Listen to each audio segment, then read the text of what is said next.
On Saturday, April 21st, the Kahnawake Fire Brigade and the Kahnawake Peacekeepers held a simulation of an emergency event at the Kahnawake Fire Brigade building.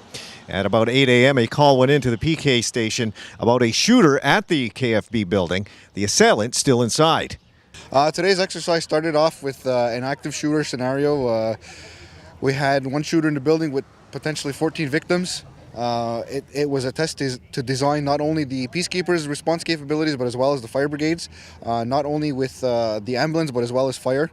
We have 12 paramedics who are with us, but we also have 30 other volunteer firefighters who can assist in that as well. I think that a scenario like this is very, very realistic.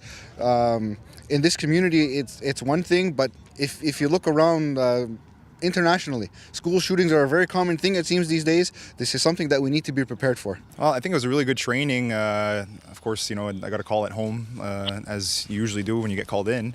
So it was real. It felt real. I got to the station and we were told what was happening and responded. I was actually happened to be one of the first teams in. I think that this was definitely a very big eye-opener. I think it was a success.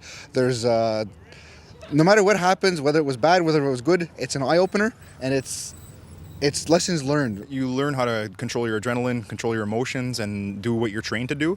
So there was a lot of communication between the officers and articulating what we were going to do until we got into the building, and then it's a matter of muscle memory, going in, clearing a building, and so on and so forth. So your adrenaline does go up. It seems real, so in a real situation, you're going to react better.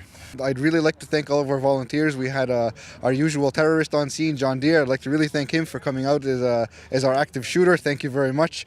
It was interesting because I did the train situation a few years back, and when I was asked to do this, I didn't mind. If it's going to help benefit the peacekeepers, the fire department, for training and all that, I'm more than glad to help participate any way I can. As well as the volunteers that we had to play our shooting victims. We take a lot of paramedic students from the John Abbott program every year. They've always come through for us, so it's without people like them here to help us, these exercises wouldn't be possible. I think it was awesome, because especially lately with all the shootings going on in different communities, the schools, and so on and so forth, I think it was a good learning experience for everyone. I think it was one of the best training tools that we could have used, and all the officers are better for it.